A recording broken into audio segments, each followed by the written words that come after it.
Beleza, então.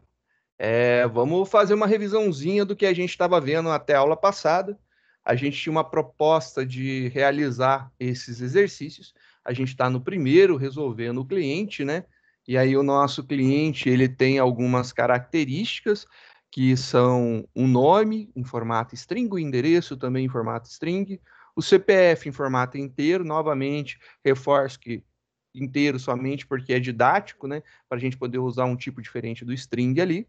E aí a gente viu que quando a gente tem alguns atributos, né, algumas características da nossa classe que a gente quer implementar alguma regra de negócio, a gente utiliza a técnica do encapsulamento, aonde a gente diminui a visibilidade do atributo e cria métodos que vão dar acesso a esse atributo aí com visibilidade mais restrita, né? Então, essa daí é a grande jogada que a gente vai fazer. Vamos diminuir a visibilidade e criar os métodos para dar acesso. A gente viu que os métodos que inserem valor dentro do atributo são chamados de métodos setters, né? Aí esses métodos setters, eles servem justamente para colocar a regra de negócio dentro dele. E aí a gente tem os métodos que podem retornar o valor que está dentro do atributo. Esses métodos que retornam o valor que está dentro do atributo são chamados de getters. Então a gente tem os métodos acessores, eles são divididos em setters para colocar valor dentro do atributo e getters para retornar o valor que está lá dentro do atributo. A gente viu também o método construtor. Método construtor, ele tem por um objetivo básico dar o valor padrão nosso inicial, né? Então, se a gente não quiser criar o método construtor, a gente pode não criar, as variáveis numéricas vão ficar zeradas, né? E as variáveis de referência vão ficar com null e o boolean fica com false, né? Então, a gente tem esses caracteres aí são atribuídos como valores, né? Para os nossos atributos quando a gente não modifica. Mas pode ser que você não queira que um valor comece em zero, ou é uma regra de negócio que, por exemplo, como a gente estabeleceu como regra, o CPF não pode ser negativo e também não pode ser zero. Se você iniciar ele e não fizer a modificação do valor inicial para, sei lá, 1, por exemplo, né? Qualquer valor positivo, né? Você vai estar infringindo aí a sua regra de negócio. E aí você vai estar começando errado, né? Então, para evitar que você comece errado, você usa o método construtor. E dentro do construtor, você seta lá quais são os valores que você deseja que o teu atributo comece, né? Então, fica bacana dessa forma. Vamos ver o que a gente fez de codificação para representar essa classe daqui, né?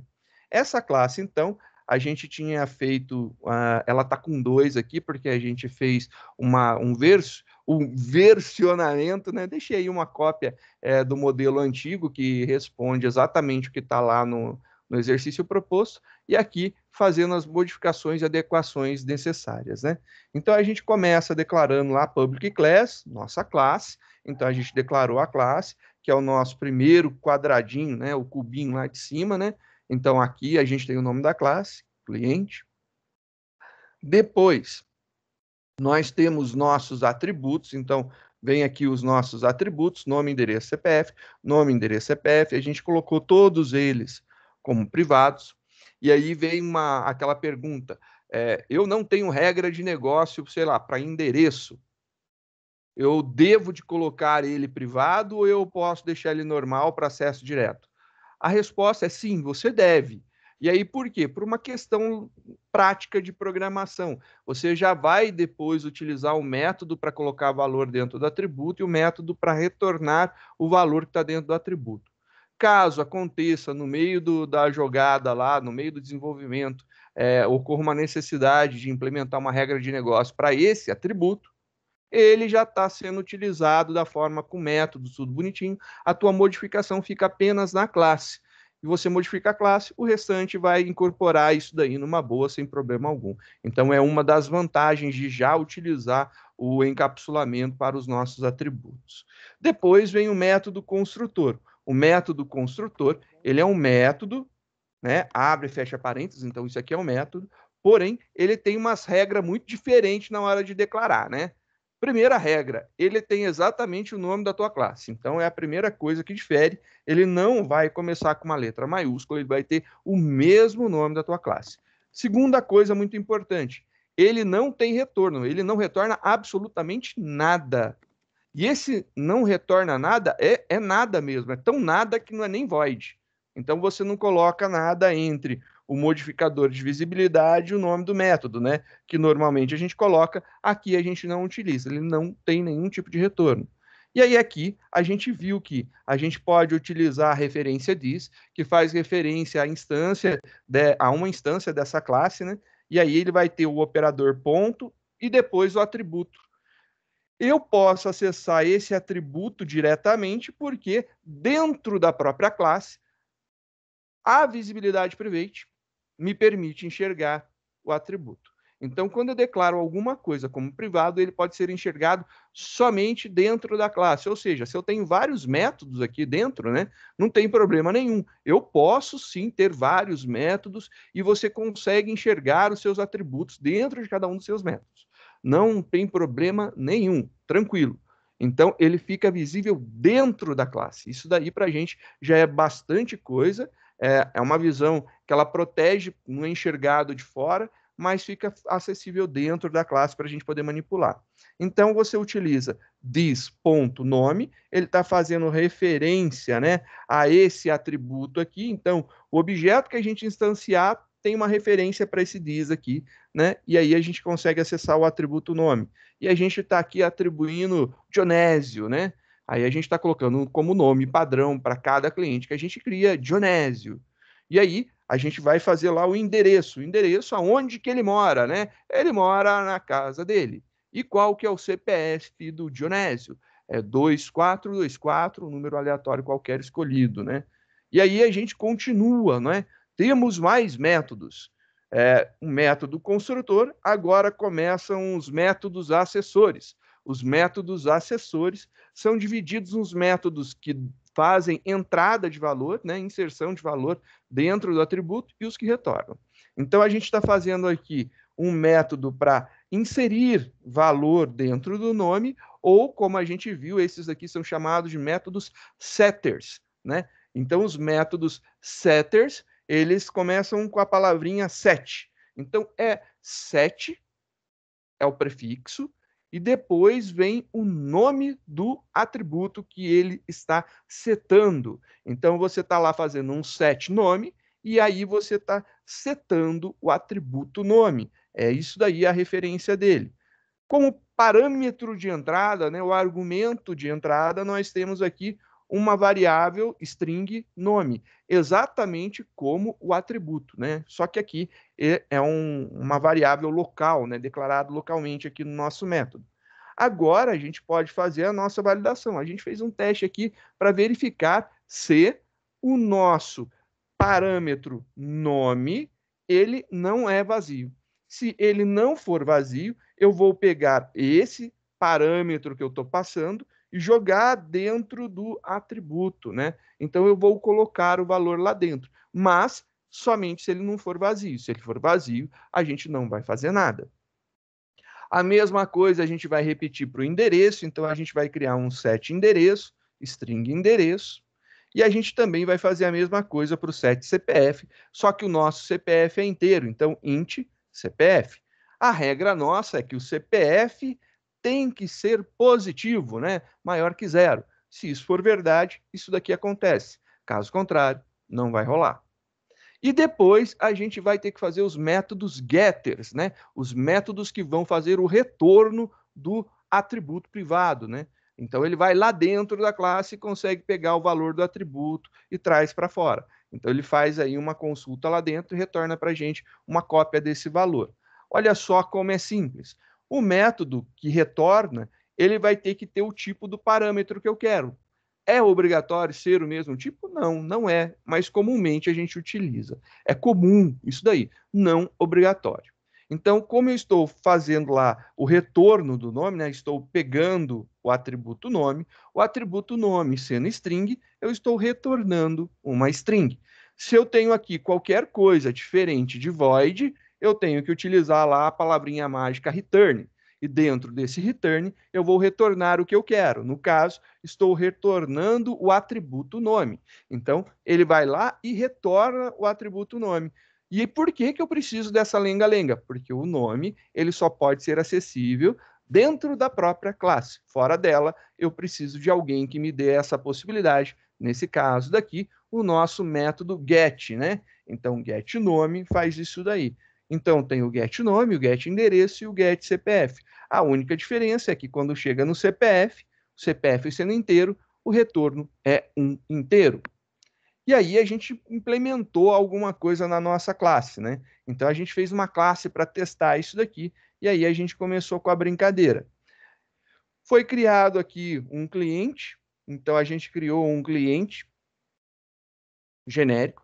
Quando eu crio esse cliente daqui genérico, a gente vê que esse cliente daqui, ele vem com os atributos padrões, né? Quais são os nossos padrões, né? Para a classe cliente. Para a classe cliente, o nome de Onésio, o endereço onde ele mora na casa dele, e o CPF 2424. Tá aí bonitinho, a gente criou esse cliente padrão. Se a gente imprimir essa informação, né, a gente consegue fazer a impressão lá do conteúdo desse cliente. Só que normalmente a gente vê aqui que dá trabalho imprimir os atributos do cliente. São 3 aqui no caso, não é tão complicado, mas quanto mais atributo eu tiver e eu quiser imprimir isso daqui para que a gente tenha uma visibilidade do que tem dentro do nosso objeto, mais linhas vão ser necessárias. E aí tem uma possibilidade bem interessante, tem isso daqui, né? A gente consegue imprimir o cliente, né? Então a gente consegue imprimir o objeto. E aí, na aula passada, eu mostrei que era possível, por exemplo, imprimir um scanner, né? Então você cria lá o seu scanner, lê igual a new scanner, passando como parâmetro de entrada a entrada do padrão do sistema, né? O system.in. Você pode imprimir esse cara, e esse cara daí se transforma em texto. E aí, quando você imprime o seu cliente, né, você vai ver que ele vai sair o nome da classe arroba um número hexadecimal. E aí, esse número hexadecimal, ele representa o hashcode do teu objeto, né? Então, quando você cria um objeto, ele instancia isso daí na memória e ele cria um hashcode para representar esse cara. E o hashcode é literalmente, né, a representação numérica do teu objeto. E isso daí é transformado em hexadecimal e fica uma exibição um pouco mais legível, né? Então, essa aí é a grande sacada. Como que eu posso ter certeza disso que eu estou falando, né? Acontece o seguinte, a gente vai ter certeza disso quando a gente entrar no assunto de herança. Com a herança, a gente vai ver o que realmente acontece. Vou dar uma palhinha do que acontece para não ficar tão escuro, né? E você começar a compreender. Mas não se preocupa, não é o momento agora de você se desesperar por conta disso. Você ouve agora, confia no pai e vamos que vamos. Olha só o que acontece. Toda classe que a gente cria, ela tem uma herança que acontece implicitamente, sem a gente ver, acontece. Lembra quando a gente estava falando do método construtor? Se eu não declaro ele vem padrão, ou seja, sem esse conteúdo aqui, né, ele ficaria dessa forma. Isso daqui é o nosso construtor padrão, né? Public, o mesmo nome da classe, abre e fecha parênteses, abre e fecha chave, e acabou. Esse daí é o construtor. Se ele não existir, na hora da compilação, aí o compilador do Java vai lá e fala assim, não tem construtor, vou lá e coloco um para esse cara. Vou fazer sem ele perceber. Não vai modificar o nosso código-fonte, mas na classe compilada ele coloca isso daí para ser utilizado. Então aqui a gente tem já uma noção de algumas coisas que acontecem de forma implícita, né? Existe a herança implícita. Toda classe que é criada, ela é baseada em uma outra. E aí o que acontece? A classe mais primordial, a primeira de todas, se chama Object. Então, a classe Object, ela é a classe primária de todos. E nós temos uma herança que acontece para essa classe daí. Tudo que a gente cria herda de object todas as características. Então, para que a nossa classe realmente seja uma classe, que ela obtenha todas as configurações e características de uma classe, ela herda da classe primordial, primeira, top lá, a the one, né? Ela vai herdar as características dessa classe chamada object. Vamos ver a documentação dessa classe object, né? Então, a documentação da classe object é bem interessante. Então, você vai lá no Javadoc, object, e aí a gente tem a nossa classe, né? Então, vamos ler sobre a classe object. A classe object, ela é uma classe da parte base da linguagem Java. Ela fica dentro do JavaLang, né? Do JavaLang, que é a parte da linguagem, e ela é a classe primordial que todas as outras vão ser criadas a partir dela. E aí ela tem aqui o construtor dela, é um object, abre e fecha parênteses, padrãozão, mas ela tem alguns métodos. Ela tem um método chamado clone, e nas versões, e se você consultar as versões mais antigas, sei lá, você pegar uma documentação do Java 8 para a documentação do Java 11, documentação do Java, agora saiu 16, né? Vai ter alterações, mas a parte básica que nos interessa continua sendo a mesma. Então, você tem clone, tem o tal do equals. O equals, ele vai verificar se dois objetos são o mesmo, ou seja, se eles apontam para o mesmo lugar. Lembra a história do controle remoto? Então, eu tenho, na verdade, as minhas instâncias, né, os meus objetos, eles fazem o apontamento para uma referência na memória. E essa referência daí na memória, ela pode ter duas coisas que apontam para ela, não apenas um controle remoto. Imaginando o nosso device, lá nossa TV, por exemplo, a gente pode ter um controle remoto. Cada um de nós pode ter um controle remoto que aponta para essa TV. Então, a TV é o nosso objeto instanciado e nós temos referências, que são os objetos que a gente cria para apontar para aquele objeto em memória. Para a gente fazer comparação, para ver se eles são a mesma coisa, se a gente quiser comparar, por exemplo, vou pegar aqui o Lucas e eu estamos com os nossos controles remotos apontando para a mesma TV. A gente quer saber se a gente está apontando para a mesma TV, ou seja, a gente quer saber se os nossos controles são iguais. Para comparar se os nossos controles são iguais, a gente pode utilizar aí o equals. O equals vai verificar se nossos dois controles são iguais, ou seja, se eles apontam para o mesmo local. Se eles apontarem para o mesmo local, quer dizer então que eles são iguais. E aí, por que que você tem essa capacidade de dizer que eles são iguais? Como isso aí acontece? Através da comparação dos hash codes, que seria, como eu falei para vocês, como se você rodasse um MD5 no teu objeto, né? Então, você pega teu objeto e roda lá um MD5 para verificar, fazer um cálculo matemático lá, fazer uma continha para contar quantos caracteres, espaços, nomes, letras maiúsculas, minúsculas. Você converte ele, faz um cálculo matemático e ele te gera um número como resultado. Se esses números, quando você faz, por exemplo, o download de um ISO lá de um jogo, né, ou de um arquivo grande, você faz um download, você normalmente tem lá um arquivo .md5. Se você pegar, rodar o teu download, o arquivo que você baixou, rodar um programa que gere o MD5, ele vai gerar um número. Se você comparar com o número que está dentro do arquivo, tem que ser igual. Se não for igual, ocorreu algum problema durante o download e corrompeu o seu arquivo. É exatamente essa ideia que a gente tem aqui. A gente vai pegar o nosso objeto e vai gerar um hash code, um número para ele. E a gente vai ter aí um código que vai identificar o nosso objeto. E esse código que identifica o nosso objeto, ele é único. Então, para cada objeto criado, ele gera um código. E aí, o que acontece agora com esse código que a gente tem? Bem, com esse código que a gente tem, a gente pode verificar se outra pessoa está apontando para ele. Se esses dois códigos forem iguais, os dois objetos são iguais. Se não, são objetos diferentes. Então, a gente tem aí coisas bem interessantes que dá para fazer. Então, o equals é um que a gente utiliza bastante. A gente tem o hash code, que retorna lá o código hash, né, de um objeto. A gente tem aqui olha que legal, tem um negócio chamado toString, né? A classe Object, ela é a classe primordial, é a primeira das classes, mas ela retorna uma classe string. Ela retorna uma representação de string do teu objeto.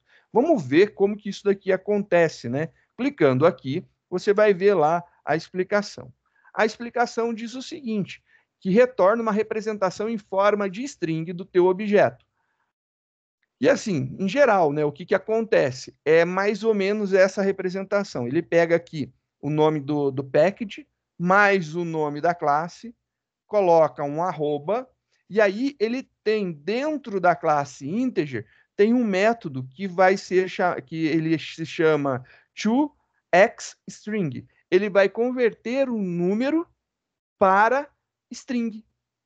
Só que ele não converte o número de uma forma qualquer para string. Ele pega o teu número inteiro, converte ele em hexadecimal em formato string. Então ele vai gerar um número inteiro em formato hexadecimal em string para você. Então ele transforma numa cadeia de caracteres em hexadecimal a representação do hash code. E aí, bacana com isso daí, ele faz aquela montagem. Se você não declarou pacote, vai ficar somente o nome da classe. Então, isso daqui é o que aconteceu aqui, ó. Se eu pegar e imprimir, né? Então, a gente pode fazer uma impressão aqui da nossa classe, do nosso objeto Leia, né? Então, aqui é só para imprimir o nosso Leia. Se você fizer isso daqui, você vai ver que esse cara aparece aqui, ó, Java Util Scanner. Por quê? Porque eu fiz a importação desse pacote Java Util aqui. E aí a classe é Scanner, né? Esse cara daqui tá lá bonitinho, Scanner é o nome do que a gente quer, e o pacote Java Util. É isso daí. O getClass mais o getName traz aqui pacote mais a classe pra gente. E aí, por que que ele não tem o arroba? Aí é que tá onde quero chegar hoje. Porque senão ele sairia como esse cara daqui, né? Vou dar um zoomzão aqui, né? Olha lá. Ele sairia que nem esse cara aqui, olha lá. A gente não tem pacote declarado, ele coloca o nome da nossa classe, que o objeto que a gente criou é da classe cliente 2, ele coloca um arroba, e depois disso daqui, ele coloca um número em hexadecimal, né? Então, isso aqui é a representação numérica do objeto que a gente tem instanciado a partir da classe cliente. Então, ali, muita gente, eu já ouvi muita gente falar que o endereço de memória. Também acontece. Eu achei durante muito tempo que era. Aí depois que eu fui estudar e ler e verificar o que era esse negócio aqui, eu descobri que não era endereço de memória, e sim o hash code do objeto que foi criado. E aí dá para a gente ter essas certezas. Bacana, então, a gente tem isso daí. A gente consegue ver que o objeto criado a partir de um scanner, ele não gera um scanner arroba e um número, né? Estranho, muito estranho. Por que que isso pode acontecer? Bem, em poucas palavras, é o seguinte: a gente pode modificar o método toString. E aí você fala assim, como assim eu posso modificar? Eu não disse que a gente vai ver isso aí mais para frente, né? Que trata de herança. Mas eu posso, já que eu sou filho de objeto, eu posso pegar e reescrever um método de objeto desde que ele não seja final. Se ele não for um método final, eu posso reimplementá-lo. Então, eu posso fazer algo desse tipo. Eu posso vir aqui e adicionar um novo método. Public. O método toString, como que ele é? Olha lá, o método toString, ele retorna uma string e o nome dele é toString, abre e fecha parênteses. Então, public retorna uma string e o nome dele é toString, abre e fecha parênteses. E aí aqui a gente vai ter a implementação dele. Return, e eu vou colocar aqui uma string qualquer.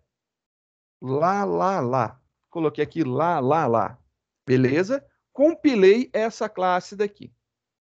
Agora, se a gente voltar no nosso teste e rodar novamente, você vai ver um monte de lá acontecendo, né? São as impressões da classe. A conversão para string de uma classe acontece aqui. E como que acontece? É que aqui a gente não colocou, mas o que está rolando? Na verdade, você tem aqui de forma implícita, mais uma, né? Um tal de toString. Olha lá, tem um toString escondidinho aqui. Ele pode ser omitido, né? Mas ele está aqui, ó. Então, existe esse toString que está aqui. Cadê o último? Aqui. Que está aqui. Então, tem uma classe, dentro da tua classe tem esse toString? Não, não tinha. Então, como não tinha o nosso toString antes, né, ele não existia aqui, o que ele fazia? Ele ia lá na classe Object e verificava como que era o toString de lá. Faça dessa forma, então. E ele implementava o toString dessa forma daqui. Ele imprimia dessa forma para a gente. Ou seja, ele convertia o nosso objeto para a string, seguindo a regra que foi criada para a classe Object. Mas não é sempre assim que a gente quer. Às vezes a gente quer de alguma outra forma. Aqui eu coloquei lá só para mostrar que iria modificar. Mas, por exemplo, eu poderia fazer uma formatação um pouco mais bonitinha, né? Por exemplo, nome, 2 pontos, e aí eu vou colocar aqui o nome.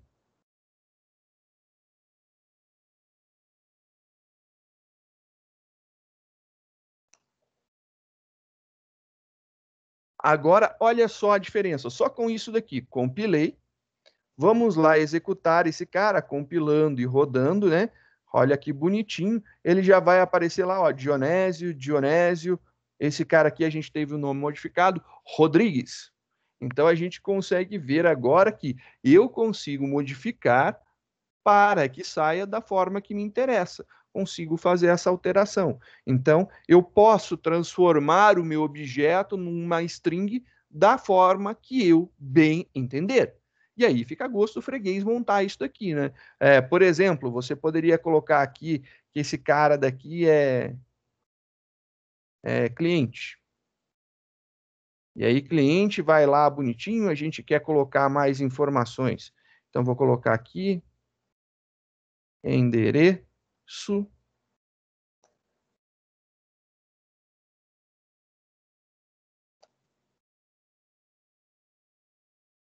Vou quebrar aqui em algumas linhas só para ficar um pouco mais organizado, né? Para poder ler melhor o que está acontecendo. Coloco uma vírgula, um espaço, o outro atributo é o CPF. CPF. Pontos, espaço. CPF. Está aqui bonitinho. Então, olha, só para ver, eu posso fazer essa representação, né? É uma forma de representar um objeto no formato string, né, que eu criei. Ah, eu quero colocar somente o nome, endereço, CPF direto. Pode. Eu quero colocar quebrado em várias linhas.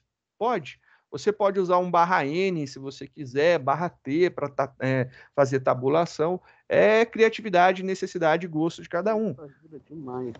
Oi? Isso ajuda demais. Eu concordo. Isso aqui facilita a vida de uma forma absurda.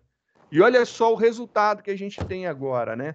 Ó aqui que bacana. Cliente Dionésio, endereço na casa dele, CPF 2424. Aqui a gente tem o cliente Rodrigues, endereço mora em outro lugar, CPF 147. A gente tem a representação exata, né, da nossa classe, né, perdão, do nosso objeto, em formato textual. Então, eu posso colocar aqui o toString ou eu posso não colocar. Então, se eu imprimir com o toString ou sem o toString, tanto faz. Então, eu posso omitir isso aqui, não tem problema nenhum. Então, não há obrigatoriedade de colocar. Nesse caso, por enquanto, não há. Existem alguns momentos que a gente vai precisar realmente explicitar a chamada do toString, mas fica mais para frente, quando a gente for precisar. Nesse momento, isso daqui funciona muito bem dessa forma. Você pode colocar ou não e está tudo certo. Não é obrigatório. Porque o que acontece, que ele entende para ser impresso, né, pelo print, esse conteúdo daqui que está entre parênteses tem que ser convertido para string. Então, como tem que ser convertido para string, ele vai procurar o método que converte esse cara daqui para string. E aí ele acha o tal do toString, ou dentro da própria classe cliente, ou lá no object. Ele vai arranjar alguma forma. Então, ele vai converter isso daqui de alguma forma para string. Então, é um conceito mais avançado, que envolve aí algumas coisas que a gente não viu, mas funciona muito bem. Foi o Maicão? Foi. Diga, Maicão. Ô, senhor, então, esse toString aí, digamos que é para agilizar o processo. Eu deixo tudo o texto pronto lá e quando eu quiser chamar vai estar pronto. Seria mais ou menos isso, certo? Literalmente. Tá, mas daí eu vou chamar com toString. Mas, tipo, eu vou poder fazer só um? Não necessariamente você precisa chamar com toString. Olha aqui, eu posso mandar imprimir o meu objeto direto, sem o toString e funciona. Então você não precisa, você mandou imprimir o teu objeto, ele vai chamar a classe toString de forma implícita. Ou se você colocar lá explicitamente objeto.toString, né, você está falando que você quer converter o teu objeto para string, funciona da mesma forma. Tá aí, se eu tiver mais, na outra classe que tu fez lá, se eu tiver mais opções, como é que eu faço? Coloca. Volta lá no outro lá que a gente botou o nome do Coloca mais, cara. É só colocar. Como é que eu faço outro com outra pessoa, outro endereço, como é que eu vou poder chamar um ou outro? O que vai diferenciar? Peraí, mas você está falando de o endereço de uma pessoa, o endereço de outra? Não, aqui eu estou falando na classe, é o modelo. Eu quero imprimir aqui, ó. Ele vai copiar o endereço da classe que eu criei, o valor que estava ali dentro do atributo nome. Ou seja, dentro do objeto que você criou, ele vai buscar o nome e vai colocar aqui. Ele vai preencher com os dados do objeto, né? Exatamente. Esse cara, na verdade, tem a referência this, né? Que pode ser omitida. Lembra que não é obrigatório você colocar para um atributo. É só quando dá conflito que se torna obrigatório, como é o caso do método set, né? Quando você tem aqui o atributo e o parâmetro com o mesmo nome. Aí é obrigatório você usar o operador diz aqui, a referência diz, para poder fazer essa, essa separação entre um e outro. Sem essa necessidade, né? Sem ter esse cara, eu posso vir aqui e deixar assim, ó, retorna CPF. Beleza, não tem problema nenhum. Tá tudo certo, funciona. Se quiser colocar, coloque. Se não quiser colocar, não coloque. Acaba que depois você vai colocando, né? Faz parte do processo. O que eu estava boiando ali é como que ia preencher. Agora eu entendi que ele vai preencher com os argumentos do objeto que eu criar. É exatamente isso, com os argumentos do objeto que você criou. Então você criou um objeto lá, colocou, sei lá, o nome Joséverson, endereço São José, CPF 171, aí você vai e coloca aí, tá tudo certo. E aí ele vai imprimir lá Joséverson, São José 171. E aí, se você quiser mais coisas, você pode implementar, escrever mais texto, usar o /n para quebrar de linha, o /t para dar tabulação. Você pode usar tudo que é possível dentro de uma string, né? Não tem problema nenhum. Isso daqui é uma string, é um texto, né? Um textão que a gente escreveu. Literalmente é um texto. Você está imprimindo em formato texto. Feito isso daí, se resolve bem a nossa brincadeira aqui. Só lembrando, então, esse cara daqui, ele seria o padrão que deveria ser impresso, mas não aconteceu dessa forma. A gente modificou esse comportamento. Essa modificação de comportamento é uma capacidade de sobreescrever o nosso código, que entra numa característica chamada polimorfismo.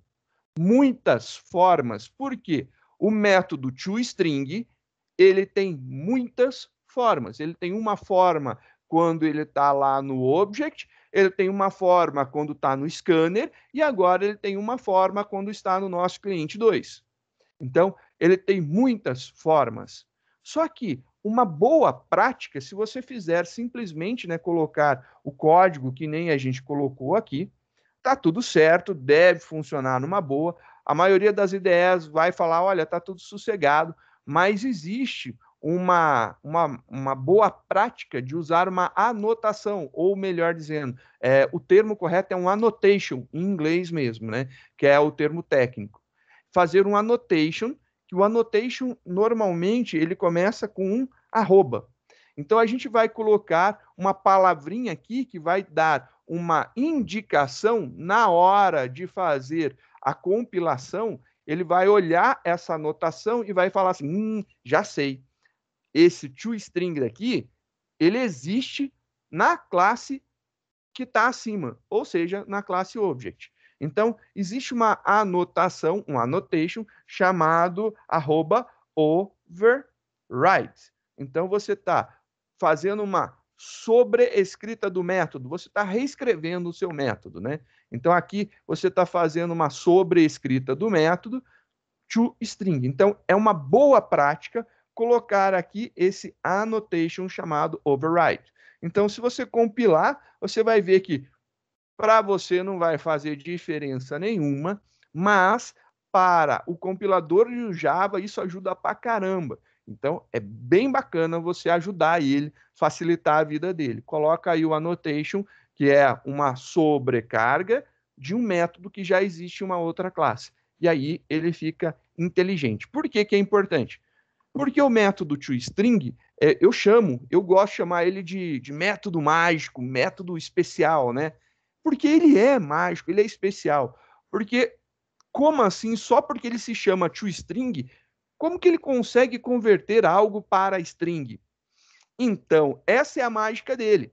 Sim, alguém implementou há muito tempo atrás isso daí para o Object. E como todo mundo herda do Object, a gente acaba herdando essa característica daí. Então, eu poderia muito bem fazer um método, né? Vamos tirar isso aqui, só para demonstrar. Poderia fazer um método, sei lá, imp ou imprime, né? Para não ter preguiça de escrever. Fiz aqui o método imprime, para ele imprimir o nosso objeto. Vai converter para string o nosso objeto? Vai, da mesma forma, está funcionando. O método toString está aí, sendo implementado com outro nome. Ah, então quer dizer agora que se eu compilar esse cara daqui, tá atualizada a compilação, for lá e eu rodar, vai funcionar? Não, não vai. Ele vai chamar o toString da superclasse Object. Então, lá da classe primordial Object é que vai chamar. Por quê? Porque a mágica só acontece quando o nome é toString. Por conta disso, vale muito a pena a gente não modificar o nome que lhe é sugerido. Então, se a gente mantiver aqui o toString e deixar aqui o annotation, que ele é uma sobrescrita, ajuda pra caramba. Por quê? Quando eu imprimo o meu objeto, ele já vai saber que para converter esse meu objeto para string, ele vai executar esse método chamado toString. Não há necessidade de eu colocar explicitamente lá ponto toString, né? Abre e fecha parênteses. Eu posso omitir isso daí. E aí funciona bacana. É bem legal essa ideia daqui, né? Então facilita muito para a gente brincar e fazer as coisas. Então, o que tinha de diferente nessa aula era falar desse método. A gente entenderá mais essa técnica de polimorfismo que a gente utilizou aqui mais para frente, quando a gente falar de herança. Então, a gente precisa entender herança, depois de herança, entender polimorfismo, para a gente poder lidar com isso daqui de uma forma um pouco mais tranquila. Antes disso, vem com o pai, aceita, acredita, vai na fé. Isso funciona. Então, sem problema, pode usar o toString, preferencialmente sem esquecer do annotation override, e aí você pode fazer a conversão das suas classes para string. Agora, eu gostaria da gente concluir essa atividade, né? Porque a gente fez o primeiro tópico dela, né? Que seria, esse aqui, que seria aqui o desenho da classe cliente. Sem ter aqui o desenho escrito, né, explicitado sobre os atributos da classe conta, eu posso implementar, porque eu sei que se eu tirar a visibilidade aqui do número, do saldo e da transação, eu vou precisar de métodos acessores. Então, só pelo fato de tirar a visibilidade, eu já preciso do método acessor aqui para me ajudar. Então, para cada um desses atributos, eu preciso criar um método set e um método get. Então, para cada um, eu preciso de um set e de um get. Então, vamos fazer essa implementação. Vamos ver agora, seguindo todas as boas regras da programação em Java, vamos tentar ver como que sai isso daqui. Só com essa designação aqui, né? Conta, número, saldo, número inteiro, saldo double, transação string. Então, vamos começar aí criando uma nova classe para a gente brincar, para a gente testar. Criando uma nova classe Java, vou salvar essa classe daqui. Ela vai se chamar conta.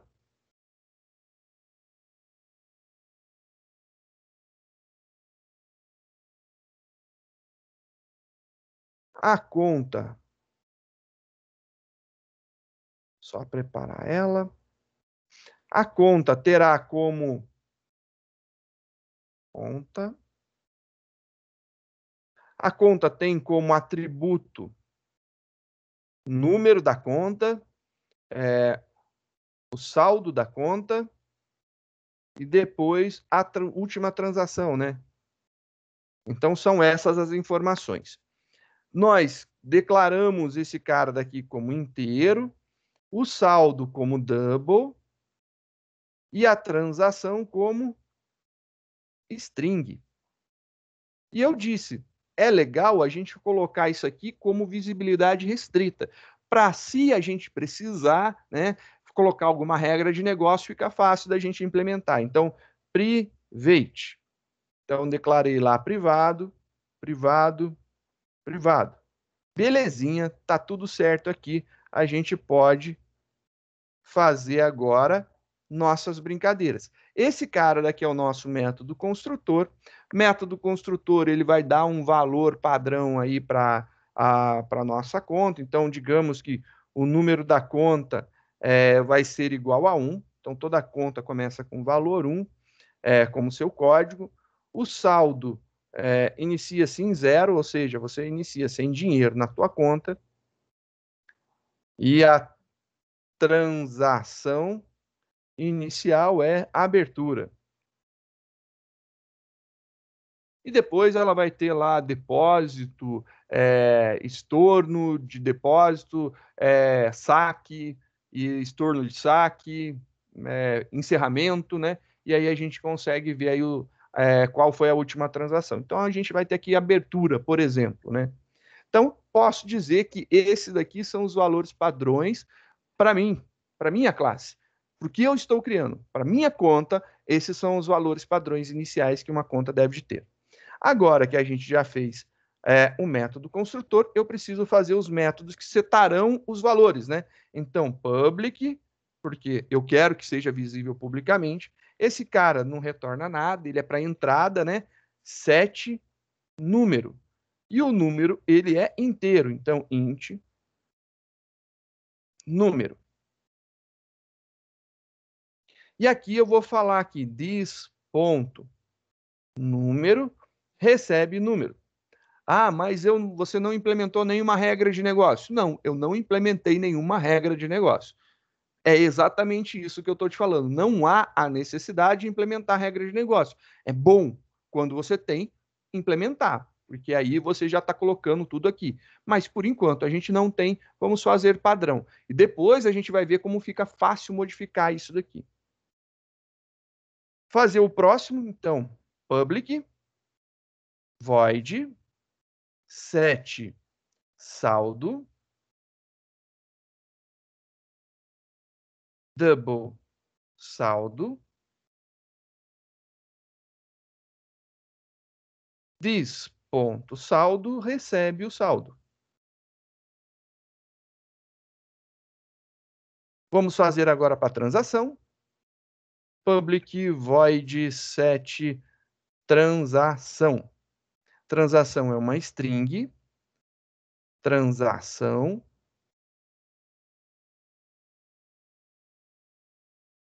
This ponto transação recebe transação.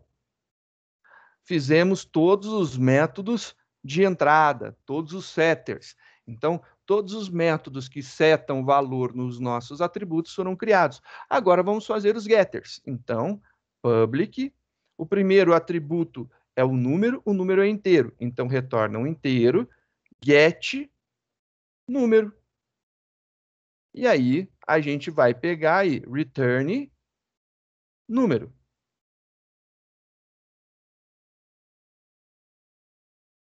Mesma coisa para o saldo, só que o saldo é double. Então, public double get saldo. Return saldo.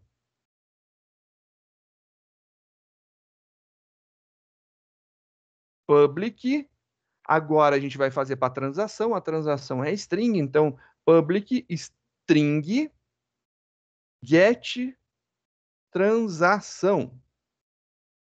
E aí, a gente vai fazer aqui um return transação. E o que mais a gente viu? Que a gente pode fazer já um método chamado toString para facilitar a nossa vida, né? Converter o nosso objeto do tipo conta em uma string. Então, a gente vai fazer lá o annotation, @override, e agora a gente vai fazer o método toString. Ele é public, ele retorna uma string, o nome dele é toString, abre e fecha parênteses, e agora a gente pode implementar aqui da forma que a gente quiser. Return, e aí tem que ter uma string qualquer aqui, né? Então a gente vai montar aqui, por exemplo, vamos criar esse cara aqui, fazer de uma outra forma, né? Colocar aqui direto, né? Vamos colocar assim. Número, vírgula, o saldo,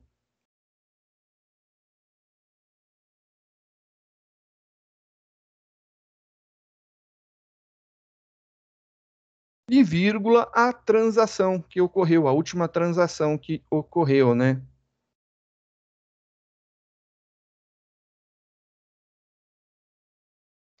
Ficou bem enxutinho o nosso toString, só para mostrar que a gente pode fazer de uma forma diferente da que foi criada anteriormente, né? Então tá aqui, ó. A gente criou literalmente a nossa classe. Public class conta, a gente colocou os nossos atributos de forma encapsulada através do modificador private aqui. A gente fez o nosso construtor, colocando os nossos valores padrões. A gente fez os métodos setters para a entrada dos valores nos atributos, né? Não implementamos nenhuma regra por enquanto, tá tudo certo, sem regra nenhuma. E a gente fez os getters, que vai retornar o valor que está lá dentro de cada um dos atributos. E a gente fez o nosso toString também aqui.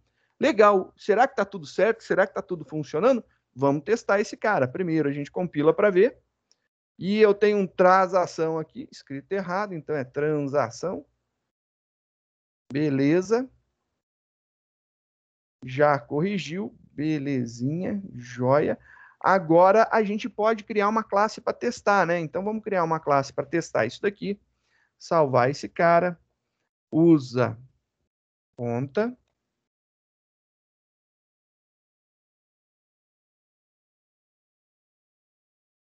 E vamos criar agora um teste, né? Vamos fazer algo bem simples, só para a gente ver se está funcionando de acordo, né?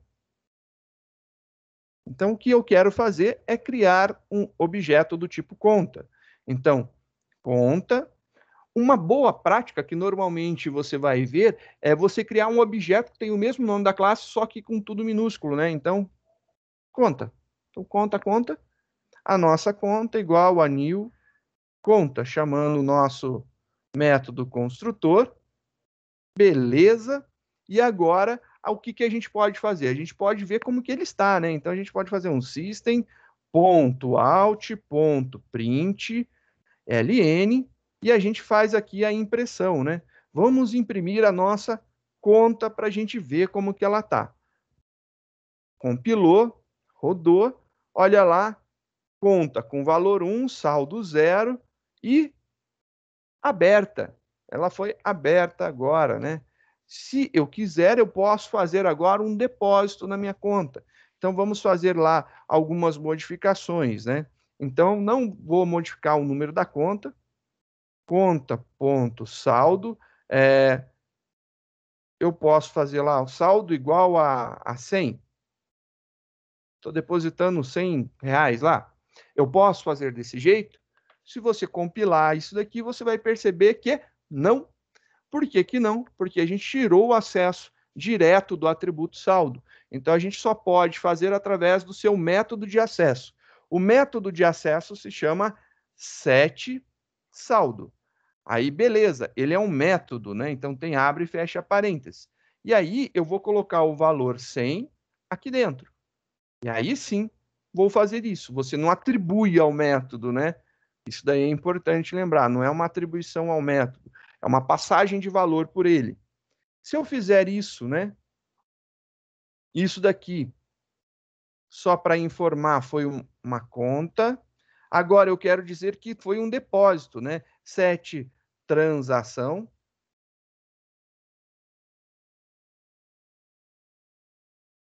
E eu vou falar que isso aqui foi um depósito. Compilou, belezinha, rodou. Agora você tem lá, olha, a sua conta 1 estava com saldo 0 quando ela foi aberta, e aí a sua conta 1, ela teve um depósito de 100 reais. Tá lá, foi a última transação que ocorreu, um depósito. E aí você consegue ver aí o andamento dessa conta, né? Uma simulação de como que ela funciona. Aqui já dá para ver que está tudo funcionando bacaninha. Se você quiser utilizar a impressão por partes, né, você pode. Então, se você quiser imprimir, por exemplo, só uma parte, você pode fazer lá conta, ponto, get número, get saldo, get transação, tanto faz, você pode fazer essa montagem. Mas isso aqui já serviu para mostrar que a nossa conta, a nossa classe conta, ela foi desenhada, projetada corretinho, né? Então já está tudo certo. Bora fazer mais algumas coisas. O que, que a gente vai implementar agora? A gente vai implementar aqui a agência. Vamos escrever o código, então, para a agência. Vamos treinar isso daqui, né? Lembrando, a agência ela vai ter um código e vai ter um nome. O código é inteiro, o nome é string, e a gente vai fazer o construtor e os acessores, os setters e os getters para cada um dos dois aí dos dois atributos que nós temos. Vamos fazer um toString também, já para acostumar, facilitar a nossa vida. E aí, beleza. Aí a gente faz um teste rápido, né? Faz aí uma montagenzinha e brinca um pouco com ela. Vamos, então, fazer a criação dessa classe. Vamos criar um novo programa Java. Esse cara daqui vai ser agência. Então, agência.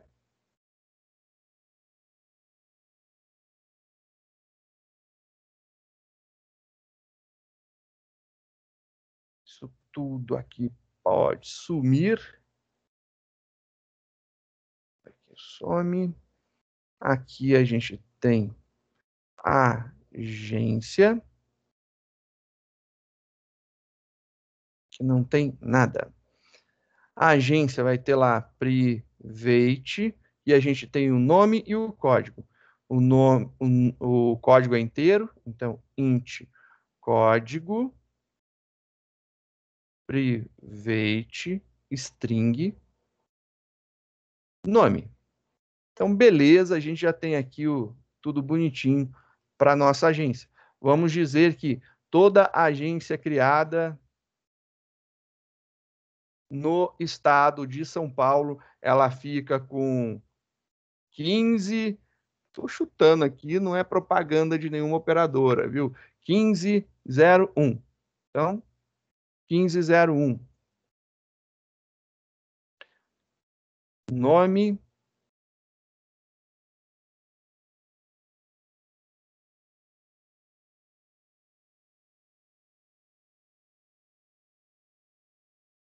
Nome da agência padrão. Aí, qualquer nome. Agora, a gente vai fazer aí a implementação dos métodos set. Então, public, void, set, código.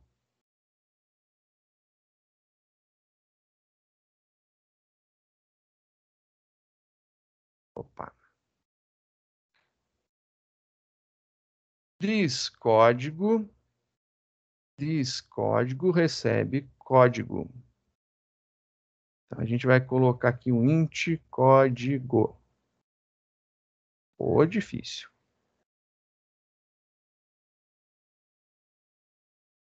Public void set nome, string nome, this ponto nome, nome.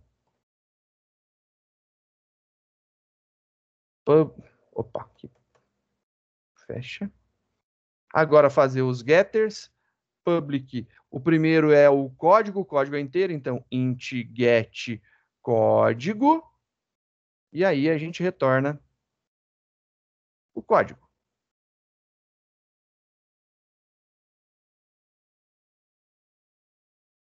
Public, agora a gente quer retornar o nome é string, get nome, return nome.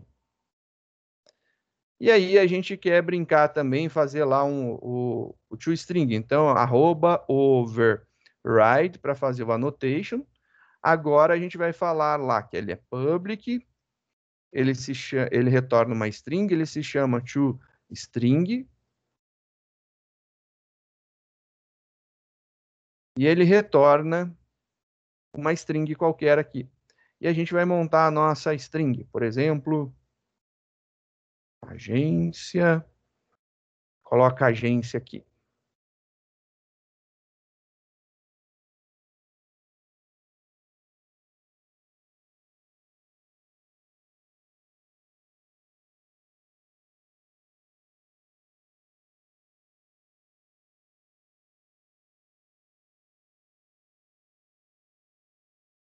Algo assim, por exemplo. Ele vai imprimir a nossa agência, código, vírgula, o seu nome. Ou, se quiser, a gente ainda, né, coloca lá com um tracinho. Então, beleza, a gente compila isso daqui, tá tudo certo, bonitinho. Vamos testar, vamos verificar esse cara daqui, né? Então, vamos fazer uma classe para a gente verificar. Vou chamar ela de usa agência. Então, usa agência. Beleza.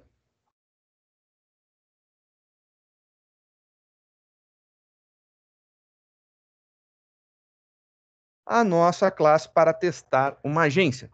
Vamos, então, criar uma agência. A agência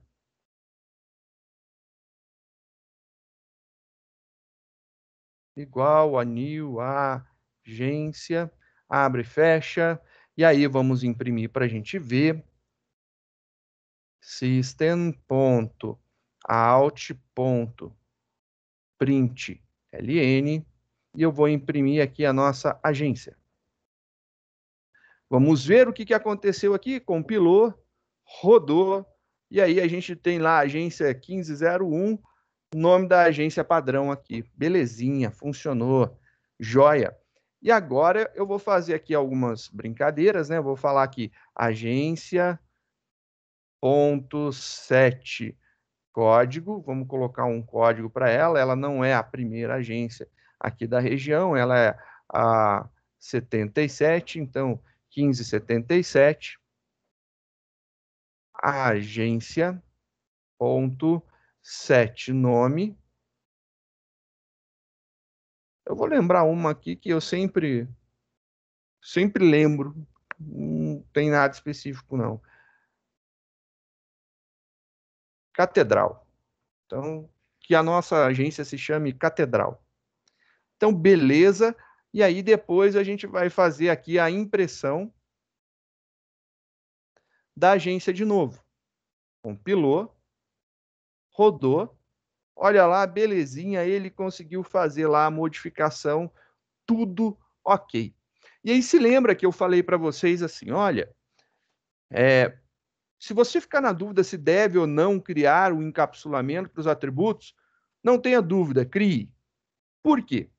E se eu quiser agora, nesse exato momento, agora, eu quero implementar uma regra, sei lá, o nome da agência não pode ser branco, né? Então, o nome da agência não pode ser branco. Quero, vou lá na minha classe e faço if, alguma coisa que não, nome.is empty. Se o nome não for branco, ele faz isso daqui. Quero ainda implementar uma regra para que o código ele seja em uma determinada faixa de valores. If código maior que 1500 e código menor que 1600.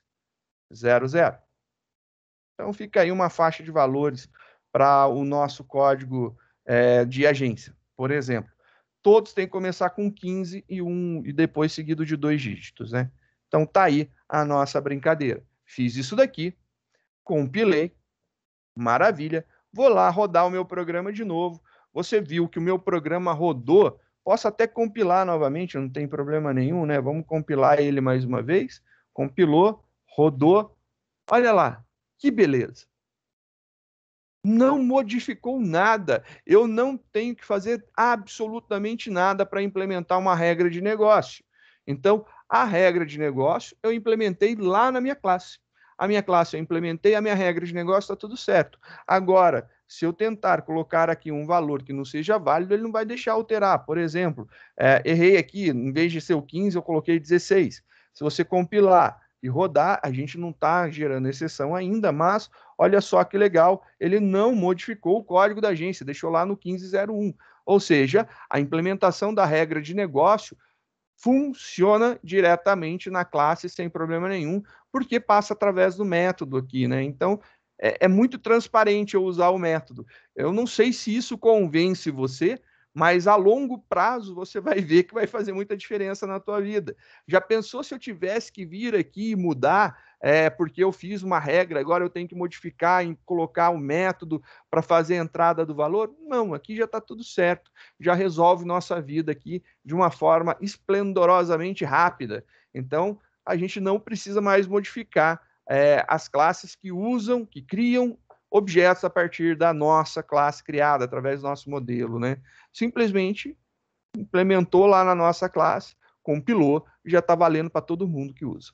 Então, essa é uma sacada fabulosa do encapsulamento, né? Vale muito, mas vale muito mesmo, porque diminui o trabalho sobremaneira. Então, acaba parecendo que você escreve mais, mas no final, quando você tiver as manutenções, você vai verificar que você escreve muito menos devido às manutenções aí serem feitas em cima da técnica de orientação a objetos, né? Então fica mais fácil fazer qualquer modificação, qualquer alteração válida. Vamos brincar um pouco agora com algumas atividades que a gente tem na apostila. Na apostila tem aí algumas coisas, né? Vamos ver aqui. Tá aqui. Vou fechar esse cara.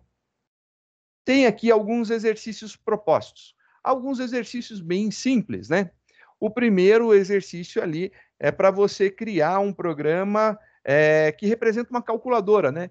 Que tenha 2 atributos. Então, você terá 2 atributos do tipo double, e aí você tem que retornar a soma. Então, você tem um método que retorna a soma, um método que retorna o produto entre esses 2 números e um método que retorna a divisão entre esses 2. Então, eu quero que você crie uma classe chamada calculadora para fazer isso daqui.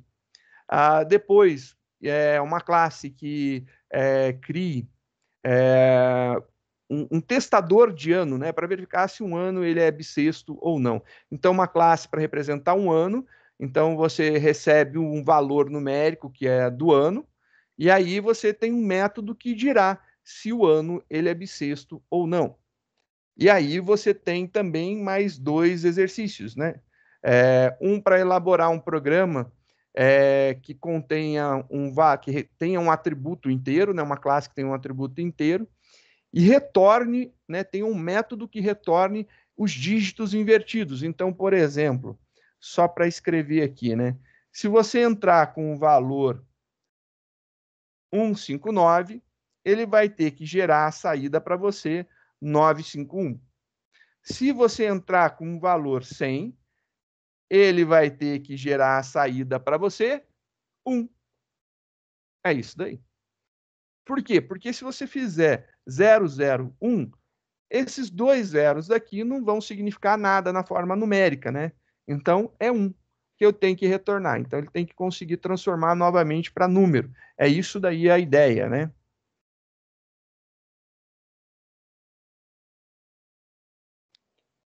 E a gente tem o último programa, que é um programa para gerar números primos. Então, para criar uma classe que vai receber um número, e aí você vai ter um método para dizer se o número é primo ou não. E aí, no seu método, na sua classe, para testar isso daqui, você vai fazer uso dela e vai gerar os primos entre 1 e 10.000, chamando ela, fazendo passagem do número e testando com ela, né? Então, tá aí a brincadeira, são as propostas que eu tenho para vocês. Vamos ver aqui em listas de exercícios. Métodos, métodos, métodos, orientação. Tem aqui já alguns exercícios bem legais para criar uma lâmpada, para fazer o cálculo da conta quando você vai num bar com os amigos ou num restaurante, tem que dividir o valor, e aí se você vai ou não pagar os 10% do garçom. Escrever uma classe que represente agora uma lâmpada de 3 estados, criar uma classe para representar uma data, aonde você tem um atributo que é o dia, outro atributo que é o mês, outro atributo que é o ano, uma classe para resolver a equação do segundo grau, então você recebe o valor do A, do B e do C, e aí você tem que calcular as raízes, né? Fazer lá a forma de cálculo das raízes. Depois aqui, utilizando essa classe daqui, né? Do exercício 4, fazer uma classe para calcular a diferença entre datas, né? Por exemplo, testar as datas de várias formas, né? Verificar se elas são iguais, se uma é maior, se outra é menor, tudo que você puder fazer. Escrever um exercício que represente uma classe, né? Que cria aí a representação de uma loja para montar um computador, né? Aonde você vai ter na tua classe lá placa-mãe, processador, memória, disco e monitor, e aí você tem opções para você poder escolher entre, né? Então você vai poder montar lá as opções dentro da tua própria classe, você pode ofertar isso daí, e aí você tem os valores possíveis. E o último exercício é fazer uma conversão de unidade diária. Então você tem aí um conversor aonde você entra com um valor e diz, por exemplo, se você quer converter aquele valor para metro, então você seta metro quadrado, você quer converter para pé quadrado, para centímetro quadrado, para milha quadrada, para acre, tanto faz. Ele vai converter de qualquer tipo para qualquer tipo. E aí, faça a mágica acontecer. Esse é um desafio bom para você pensar fora da caixinha. Ele parece ser algo extremamente difícil, mas na verdade é simplório de tudo, muito facinho os exercícios. Não são difíceis, eles podem ser grandes. Sempre você vai criar uma classe para representar o modelo que você está fazendo e uma outra classe para testar esse modelo que você criou, né? Então, sempre você vai criar 2 arquivinhos aí para cada uma das atividades que a gente tem. Então, essa aí é a grande brincadeira para se divertir. Aqui tem exatamente os 4 exercícios, mais o exercício da pessoa. Vamos mostrar o exercício da pessoa. Exercício da pessoa está aqui. Ele está mais para frente, ele está aqui no slide 14. A construção de uma classe que represente uma pessoa, aonde nós temos o atributo nome, idade e altura. Lembro, mais uma vez, dificilmente não quer dizer que não pode ser. Mas comumente a gente não guarda a idade da pessoa, a gente guardaria a data de nascimento. Mas por motivos didáticos, a gente vai utilizar a idade, tá bom? Só por conta de ser um exemplo didático. E aí a gente tem aqui, ignora esses nomes daqui, né? Eu quero que vocês utilizem os métodos set, os métodos get, e isso daí a gente vai ter aqui um faz aniversário. Esse método faz aniversário, ele faz o seguinte: se você passar um boolean para ele true, quer dizer então que a pessoa está aniversariando naquele dia. Se ela está fazendo aniversário naquele dia, a idade dela deve ser acrescida em 1. Se você passar um false, quer dizer que ela não está fazendo aniversário naquele dia, você não faz nada, você não modifica a idade de forma alguma. É simplesmente um método para quando a pessoa estiver fazendo aniversário, atualizar a data de aniversário dela. É isso daí. Então, a representação gráfica está aqui, né? Então, classe pessoa, os atributos. E aí, vamos falar um pouquinho sobre o diagrama de classes. O diagrama de classes, retomando, né? A gente já viu, a primeira partezinha lá, a primeira caixinha de cima é o nome da classe. A caixinha do meio aqui são os atributos. E a caixinha de baixo aqui são os métodos. E aí tem um menos e tem um mais. O que de acho é esse menos e o que de acho é esse mais? O menos, ele representa a palavra private. Então, é um modificador de visibilidade. O menos quer dizer private. O mais quer dizer public.